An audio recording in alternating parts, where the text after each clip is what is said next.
A majority of keyboard layouts are going to be exactly the same, regardless of the type or the make or the model that you use. But I did want to just go over quickly what the keyboard parts are. Remember that each type can be slightly different, especially when you talk about laptop keyboards versus a regular desktop keyboard. Laptop keyboards can often have keys in different places, so you might need to become more familiar with your laptop than you do with a regular desktop keyboard. All of them are going to have alphanumeric and symbol keys. This is called the QWERTY layout, by the way, and if you wonder where that name came from, just look at your keyboard. If you look at the first line of letters, they're QWERTY, so the QWERTY layout is the easy way. That's opposed to an alphanumeric layout that you might see, say, at an airline kiosk. If you've ever tried to check in using an airline kiosk, those are alphanumeric, meaning they just go A, B, C, D, not necessarily the same way a keyboard would be laid out. If this layout seems odd to you, just know that when they first created typewriters, somebody really thought about this, and they put key combinations so that they are easier to work with than it would be if you simply lined up the letters and numbers in alphanumeric order. You're also going to see any set of standard keys. These can include the Shift key, Caps Lock, Tab, Escape, Control, Alt, a Windows key, arrow keys, Page Up, Page Down, Home, End, Backspace, and even more. Now these may seem very foreign to you right now, but these are actually keys that you will use very often. For example, when typing, you're going to use the Shift key to make an uppercase letter, or if you want to type in all uppercase, you might use the Caps Lock, so you don't have to hold the Shift key. Likewise, the Tab key can be used, but it does different things. The Tab key can either move you across a page if you're doing word processing, or it can move you from field to field when you're filling out something like an online form. We won't talk about all of these now, but as we work through this course, we'll talk about many of these keys and how they can be used as shortcuts for menu commands. These are the function keys that I mentioned in the last lesson, F1 through F12. Now these function keys actually have special uses, and the use depends on what application you happen to be working in. The one I can tell you right now is that F1 almost always brings up a help window. All the rest of them, though, F2 through F12, will do very different things depending on which operating system or which application you happen to be working in.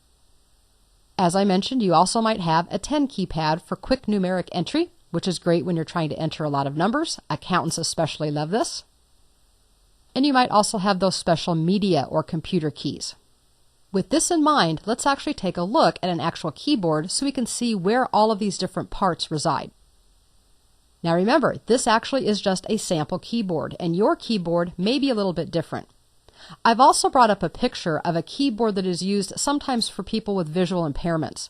So what you will notice is that the print on these keys is much larger than it might be on a regular keyboard. That's just so we can see things better for this particular demonstration. The function of the keys, though, and the location for most of them will be very similar in all keyboards. Naturally, we're going to begin with those alphanumeric and symbols that we've talked about. If you're familiar with a typewriter, this is going to be the same. But you know what? It's interesting that in the generations of these days, many people, especially younger people, have actually never touched an actual typewriter. The only thing they know is the keyboarding. In fact, we don't even find typing classes anymore. They're all keyboarding classes. So for those of you who are a little bit older like I am, we can understand and kind of smile about the fact that typing and typewriters are actually a fairly old technology. Instead, we'll call it keyboarding. But the alphanumerics that we see highlighted here are going to be the same. This is the QWERTY layout that we were talking about before. When we're typing, we often need to work with making capital letters, or using symbols instead of numbers, typing in all capital letters, or erasing letters by backspacing. So I've highlighted here the Shift keys, which can be found on both the left and right sides of the lower part of the keyboard. We also have the Caps Lock. The one highlighted on the upper right is the Backspace, which allows you to erase or go back from the right to the left. And I've also highlighted the Enter or the Return key, which is how we go to a new line in a computer or do a paragraph break. Won't get too much into that one because that's more about word processing, but these are very basic keys that almost everybody uses anytime they're typing some type of text. Next comes the 10 keypad. As you can see, the layout is very similar to what a 10 key would be, or a calculator. You also see along the top and the right edge that we have the basic mathematical symbols. the / for division, the asterisk for multiplication, the dash for subtraction, the plus sign for addition.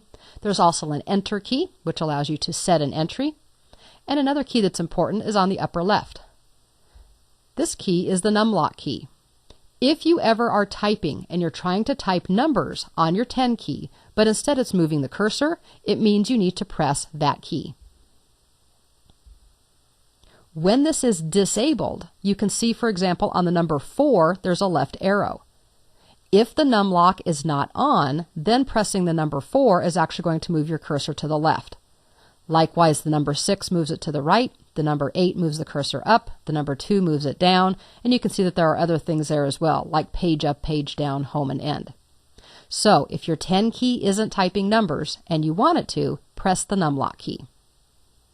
The more common way to move your cursor using the keyboard is to actually use the cursor or the arrow keys, usually located between the alphanumeric keys and the 10 key. These are simply up, down, left, and right, and will move your cursor in that specified direction. Just above this is a set of 6 special keys that actually I use quite a bit. They include insert and delete, home and end, page up and page down. Insert actually toggles you between insert mode and overtype mode, which again we won't talk about here because that's a word processing thing. Delete is kind of the opposite of backspace. When you press the backspace key, it erases things to the left of the cursor. When you press the delete key, it deletes things to the right of the cursor. The delete key can also be used to remove something that's selected. So, for example, if you left-clicked on a file to select it and then pressed delete, it would delete that file from the computer. The home key moves your cursor to the beginning of a line, and the end key moves it to the end of a line. And page up and page down simply scroll your screen up or down in the appropriate direction. Now we get to some special keys. There is one on each side of the spacebar, the Control key and the Alt key. The short version of this is that these keys, usually in combination with other keys, allow you to do special things. For example, pressing the Alt key and a letter will display a menu. Alt F, for example, displays the file menu instead of having to click on it with the mouse. The Control key usually does system things. For example, Control P prints something, Control S saves something, and Control O will open something. These are some shortcuts that we'll go through again as we move through the course. But just so you know for now, Control and Alt are often used in combination with other keys to perform special functions. Recent keyboards will also have a Windows key of some sort, and this is used for doing special Windows things. And I'll demonstrate some of these when we get into talking about the Windows desktop. One of the things it does, though, is this is the same as clicking on the Start button. So again, if you didn't have a mouse or you didn't want to move to your mouse, you could press this button on the keyboard to display the Start menu, which we've already seen a couple of times in this course. Then we get to those function keys, which I've mentioned a couple of times, F1 through F12. F1 almost always will bring up help for whatever you happen to be in. So if you're looking at the Windows desktop, it will bring up help for Windows. If you were in Microsoft Word, it would bring up help for Word. The rest of the function keys do very different things depending on the specific application that you're in, and that's part of learning about those software programs. The last key that we'll talk about is the Escape key. Now I love the Escape key because it does some nice things. Basically, the Escape key lets us back out of something. So if I selected something and I didn't want to go ahead and click on something inside of that, I could press Escape to get out of it. If I display a menu, it will hide the menu. If I opened a dialog box, pressing Escape will close the dialog box without having to click or without having to make a choice. We'll talk more about the Escape key as we work with some special applications as well. So now when you look at the keyboard, you can see that instead of just being a whole bunch of buttons, they actually are located in specific areas, and those areas tend to do specific things. You may or may not use all of the buttons, and I don't care if you do. What I do care about is that you're familiar with what each of these can do, even if it may have a special function within a certain piece of software or application. So when you want to use the keyboard, what do? Well, I think everybody knows that we can simply press the key. So if I want to type ABC, I'll press the A key, the B key, and then the C key one at a time. What you may not have known, unless of course you happen to do it on accident, is holding down a key repeats that key entry. Now you can adjust how long of a delay there is before it starts to repeat and then how fast it repeats. And these are some of the keyboard settings that we'll talk about in the next lesson. Also know that there are special key combinations. When I just said you wanted to type ABC, I said you would press A and release it, then B and release it, and C and release it, and that would type those 3 letters. But sometimes you actually want to hold down multiple keys at the same time. For example, when I said you could do Alt-F for the File menu, you want to press and hold the Alt key, and then press the F key while you're still holding Alt in order to do that. And other things, for example, Control-Alt-Delete, which is a very common combination to do things like restarting your computer, you need to hold down all 3 of those keys at the same time. Anytime you want to do some plus sign between it, and that's how you know that you should be holding them down instead of pressing them individually. Alt plus the letter key, for example, Alt-F as I mentioned, is a common combination, most often seen to access a menu instead of having to use the mouse. The Control key plus a letter key, such as Control-P, Control-S, or Control-O, is going to do some type of system command, like printing, saving, or opening a file. And then kind of the granddaddy of all key combinations to know, Control-Alt-Delete, when shown this way, means that you're going to hold down all 3 of those keys at the same time in order to execute whatever needs to happen. In this case, it will give you the option to restart your computer. Now that you're familiar with some of those, let's take just a few seconds to see how they actually can work using a keyboard on our computer system itself. From the Windows desktop, I'm going to double left-click on my Project Files folder. And then I'm going to double-click the Mouse and Keyboard Skills document.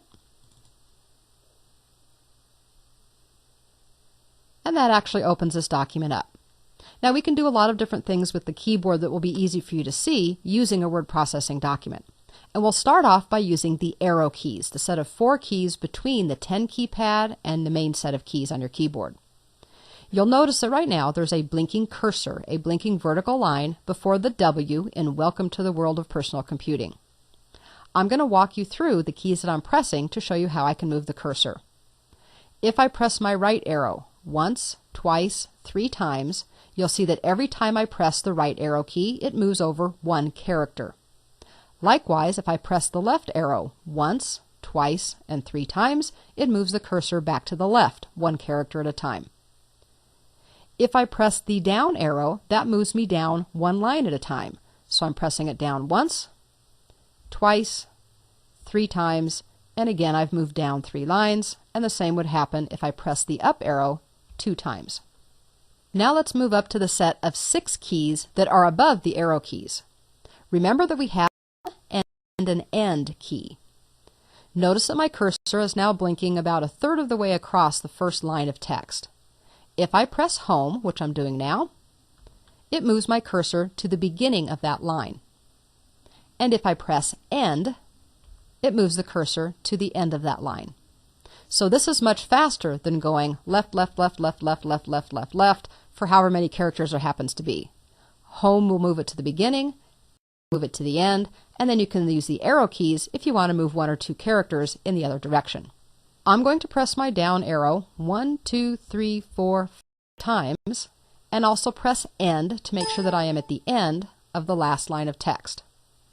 My computer might ding at me to let me know that it's currently at the end of the document, and even though I pressed the End key, it can't move any further. Now I'm going to press the Enter or Return key, which is going to force it to move to a new line. And if I press Enter 1 more time, it will force yet another line.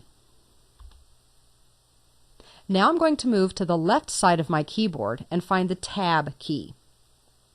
The Tab key can do a variety of things, but in word processing, it moves your cursor across the page. So I'm going to press Tab once, twice, 3 times. What you'll notice is that it's basically moving 1/2 of an inch at a time. So if you were trying to indent the first line of a paragraph, or if you wanted to offset type by having it in further than the left margin of the document, the Tab key can help you do that. Remember, the Tab key also does special things. For example, if you're working in a form, In that case, the Tab key will move you from one field to the next field instead of having to click with your mouse and then moving your hands back to the keyboard to continue to type. Now I'm going to use the numbers on my keypad. If I simply press 1, 2, 3, we can see that it types those letters. But now I'm going to press the num lock or the numbers lock key. Currently, my computer has the number lock on. That's why I'm able to type these digits. But if I press the num lock key, that will turn it off. And now if I press, for example, the number 8 key, that's the same as using the up key, because instead of being a 10 key, it's now simply moving the cursor. So remember, if it's not behaving the way that you want, usually that means not typing numbers, you probably just need to press your num lock key. On some keyboards, there will be a special light that will show you when the number lock is on, or it may actually show up somewhere on your operating system or your window. For example, in Microsoft Word, NUM will appear in the status bar to show you that your number lock is on. Now I want to show you one of my special keys. And remember, I've been talking a little bit about the key combination called Control P. I'm going to go ahead and press and hold the Control key, and then press the letter P on my keyboard. And this is displaying the print dialog box. There are a few other ways I could have brought this up, which we'll talk about in later chapters, but this is one of my favorite keyboard shortcuts, because when I'm typing along, I can very quickly press some key combinations to do several things very quickly. For example, I might do Control S, Control P, Enter. Control S saves my document, Control P prints my document, and then pressing Enter is the same as clicking on the Print button, and that actually sends it off to print. You have to trust me when I say that's a lot faster than moving my hand to my mouse, going to the File menu, coming down and clicking Save, clicking back on the File menu, clicking on Print, and then moving my mouse to the Print key, pressing that button, and being done. Key combinations can often be much faster than using the mouse. It doesn't matter to me which ones you use because they all do the same thing. I think you'll just find eventually that it's faster and more efficient to use keyboard shortcuts when they're available. One of those keyboard shortcuts that I want to show you now is the last key we talked about when we looked at the keyboard itself on screen, and that is the Escape key. The Escape key is often the default or the same as pressing Cancel.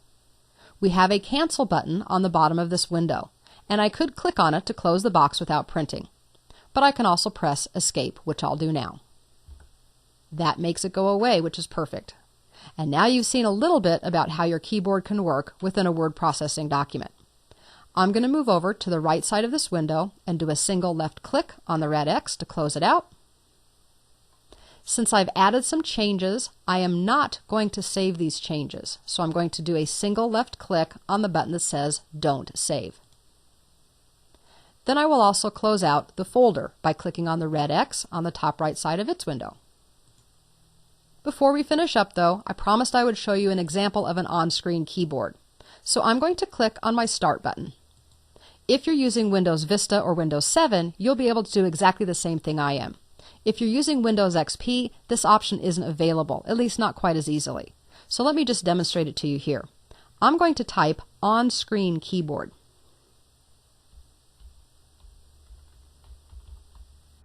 Type the whole thing, and on-screen keyboard is displayed at the top, so I will press Enter, which is the same as clicking the highlighted option. This is an example of an on-screen keyboard that comes with Windows Vista. Technically, this is part of the accessibility, so for people who may not be able to use a regular keyboard, they may be able to use the on-screen keyboard instead. I could use my mouse to click on these keys, or I could simply press the equivalent key on my keyboard.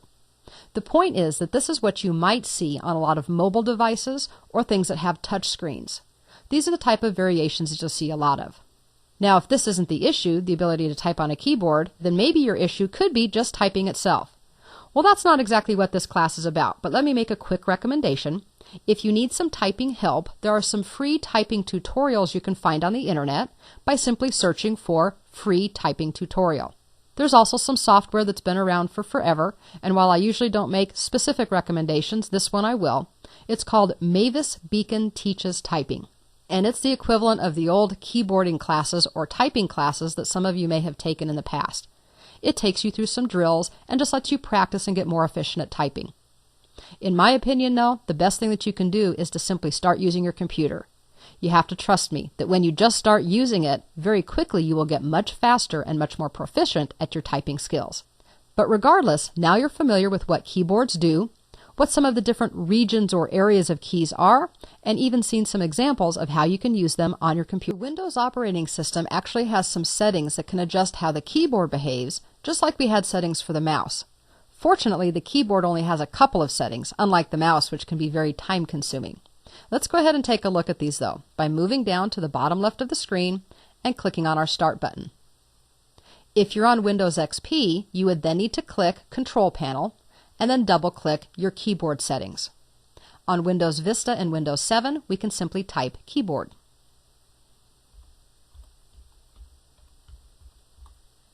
Now, I could certainly take my mouse, move up near the top of the Start menu, and click on Keyboard.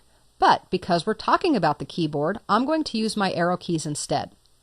On-screen keyboard is currently highlighted, but if I press my down arrow twice, once, twice, then it highlights the keyboard command I actually want. Then I can press Enter on the keyboard to launch this. Now I'll move up and we'll take a look at the couple of options that we have here. For the keyboard, they include the repeat delay and the repeat rate. The repeat delay determines how long, if I hold down a key, before the computer starts to repeat that letter. So for example, if I held down the letter A, would it immediately start typing A, or would there be a little bit of a delay? The second thing is how fast does it repeat? So let's do this. Let's first of all click and drag and move the delay to a long period of time, and likewise move the repeat rate to slow. Now I'm going to click down at the bottom where it says click here and hold down a key, and we'll actually see how this works. Now I'm going to do some counting because you can't actually see. I'm going to press and hold the A key, and then I'm going to count so we can see how long until the second A appears, and then we'll also see how fast it repeats. So I'm pressing A now. 1, 2. Now you saw that there was kind of a delay there. Let me do that again.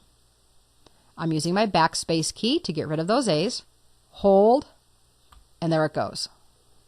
Now keep that in mind when I move these to the other end. Now I'm going to say that I want a short delay, and I want it to repeat very quickly.